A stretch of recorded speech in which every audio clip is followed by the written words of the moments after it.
Hey, what's happening, nation? It's Sun Joku. You want to see what a top 15 defense looks like? That's it right there on the screen.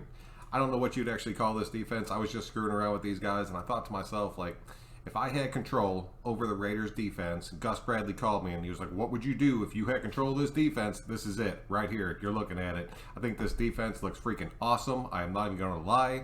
We'll start with that defensive line. You guys know how much I love our defensive line rotation. I talked about it last night, the exact same setup that I had. I'm honestly hoping that this is going to be the starting four for us going into next season.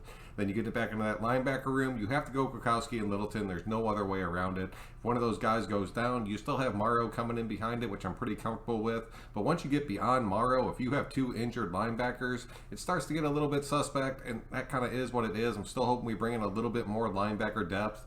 So we'll just kind of have to see how that plays out. But then you get into the secondary, man. This is the bread and butter of it. Because I'm telling you, with the added pressure that this defensive line is going to bring, you bring a secondary that looks like this, you are going to ruin some damn teams. And I am excited as hell about that. If you look on the outside, I'm going to go ahead and keep Hayward. I'm going to keep Mullen. It's kind of hard to argue that at this point. A lot of people are still kind of fighting for Arnett, but Arnett's going to have to come in and prove to everybody else on this team and the coaching staff that he can get back into this mix and win that starting job. If he can do it, so be it. I'll be happy as hell about that. But even if he's just a rotational piece, I'm completely okay with that for this next season, because then once we move on from Hayward, he'll be in a position to where he can go ahead and step up and take that role over. Sometimes players need an extra year. It's not a fault against him. It's just a way that it works out sometimes. And if we can have a true veteran come in and learn from Hayward Jr., it's going to be huge for his experience moving forward, man. I don't know why so many people are shitting on that kid already. Give him a year. Give Arnett a chance to come out and learn underneath somebody else, get more acclimated to the speed of the NFL, get over his injury woes, get himself back into the top physical condition that he needs to be in to be an NFL player. And dude, the sky's the limit for that damn kid. And then I want to talk about this safety group, man, because I'm telling you right now, we potentially have the best safety trio in football. And for some reason, people are not realizing that and grasping that. A lot of people are still shitting on Karl Joseph. I myself have been a little bit hesitant on Trayvon moving forward, but if I was in charge of this defense, I would totally put all three of those first-round picks on the damn field at the same time, and I would scoot Abram and Joseph up into that box and let Morrig play that single high cover spot that Gus Bradley loves so much, and let Abram and Joseph just wear teams out, dude. I'm talking about in the run game, just coming downhill and taking people's heads off, little slant routes, people just getting knocked out of the damn game. That's the kind of stuff I want to see from these two, and there's no damn reason why you can't put both of them on the field.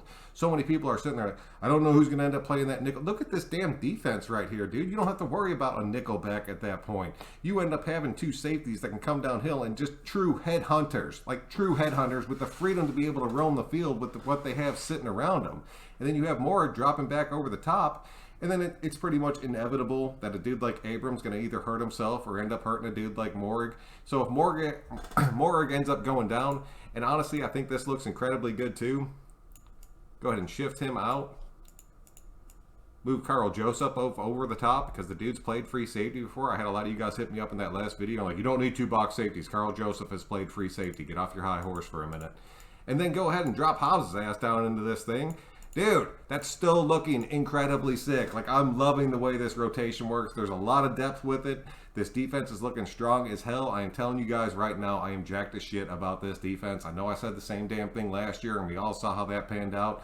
But last year, we had the talent up front. We did not have the depth pieces behind it. That's what ended up screwing us because we ended up getting injuries. We ended up getting banged up, and then you had all the COVID bullshit. And then this defense and our offensive line was pretty much picked apart for that entire season last year. Now we have the depth for when these guys do go down to come in and be like a true next man up, and that's a huge difference maker for any NFL team, and we finally have that shit, man. I'm telling you right now, the sky's the limit for this defense. I hope you guys are as jacked up as I am. Let me know what you think about that defense. I really don't know what you'd call it because I haven't seen two box safeties kind of move up in the box, and then you have that single high backing them up. But when you have three of the best safeties in football, you might as well go for that shit and see what happens because I'm thinking it looks incredibly strong, man. So let me know what you guys think. Let me know your opinions. I just wanted to put it out there and put my thoughts out. Until next time, guys, I'm Sun Joku. Thank you all so much for checking it out, and we will catch you guys on the next one.